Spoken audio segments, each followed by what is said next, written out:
with, have you ever heard of Slippery Rock before, and what brings you here today?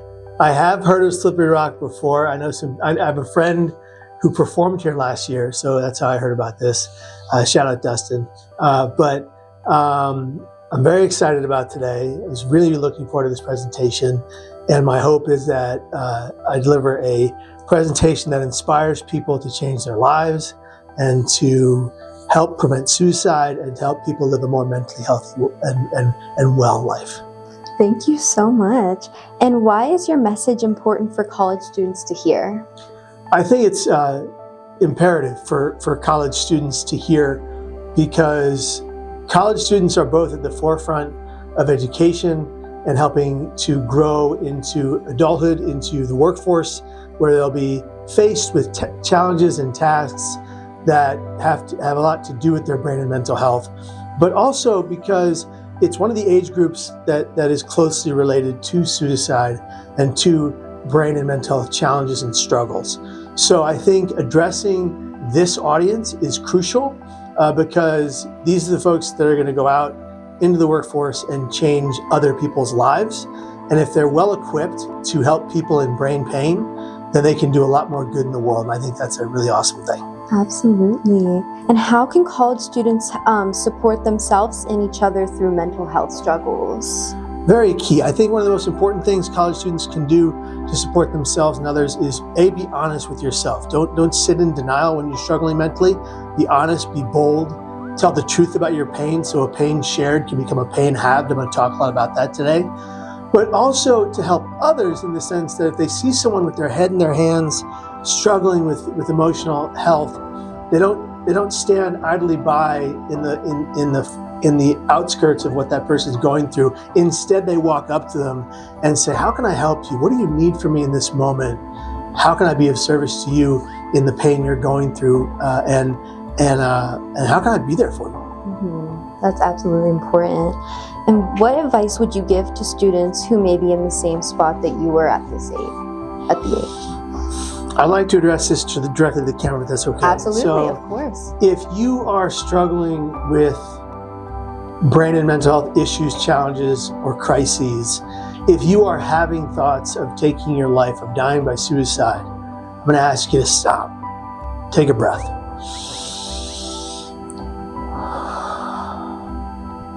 Sit down. Take 30 to 40 more resonance breaths. That's in through your nose 4 seconds, holding for 4 seconds, and releasing pursed lips like a whistle but no sound, 6 to 8 seconds. Do that literally 30 to 40 times. Bring your brain and mind to a complete calm. Relinquish the inner critical thoughts that are going on in your mind, causing you to have these kinds of ideations of suicide. We're all going to pass away someday. None of us have cracked the code to immortality. Give yourself time plus hard work, because nothing good ever came without it, for things to change. With energy, effort, time, and hard work, anything can change, especially suicidal ideations. You don't have to sit in that thought process for the rest of your life. This is not your forever. Just because you're in a world of pain today doesn't mean you don't get to have that gorgeous and beautiful tomorrow. But you have to be here to get there in the first place. So be here tomorrow, fight for your mental well-being, never give up on yourself, and never give up on your friends and family. We're all meant for something greater. Suicide is never the solution to our problem, it is the problem. Suicidal ideations are the greatest liars we know. Don't listen to them. Suicide does not, cannot, and will not ever take the pain away. It only transfers it on to everyone left behind and makes it entirely impossible for things to ever get better. But as I just described to you, with time, energy, effort, and a lot of hard work, things will always get better. Reach out, be honest about your pain, and stay here. We need you. What's one thing you wish people understood about those who struggle with mental health and those types of things? I think one of the biggest missing key factors in the conversation about brain and mental health struggles is that depression and anxiety first come from the gut, not the brain. Your gut health is directly correlated to your brain health. If you're eating only processed, really poisonous foods at any age, you're damaging your brain's functionality at the cellular level, thus causing things like mood disorders and depression and anxiety. And the more you don't think about what you consume, the more likely you are to struggle mentally. But if you focus on understanding the science behind gut to brain health, you can truly overcome the daily battles with depression that you're facing. I'm not saying you can cure it. That's not been proven yet. But a lot of what we go through up here first has to do with what we deal with in here. Mm-hmm. And so we need to understand that symbiotic connection, that gut health and brain health are symbiotically connected. They're one and the same. That physical health and mental health are one and the same.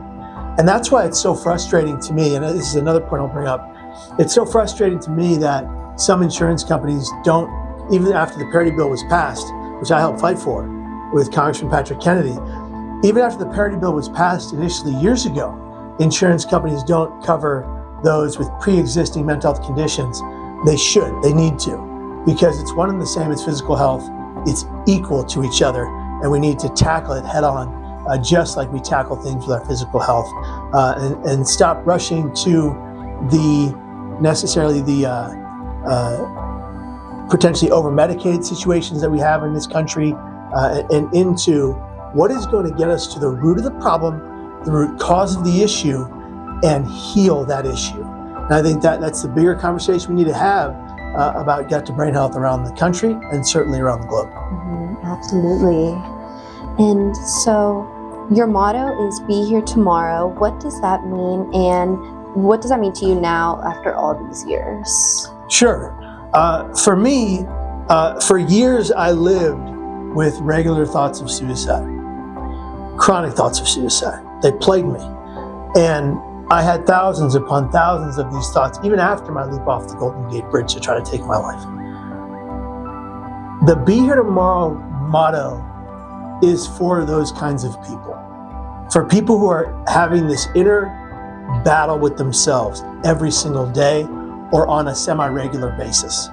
It's to say that I'm just going to get to tomorrow, and tomorrow I'll worry about the next day. Mm-hmm. I'm just going to get there, and then I can get to the next day. So be here tomorrow and every day after that, so we can move forward, find hope, and keep on going.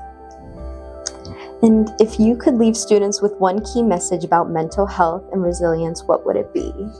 I think it would be this, that mental health and resilience are imperative to your future. If you take care of your brain and mental health every single day, if you are actively working a routine to wellness every single day, a regimen, you are better off than the next person. And gratitude and resilience are the two most protective factors from suicide. If you can hold gratitude inside your most painful moments, the greatest struggles you've ever had, then you can be resilient from those struggles.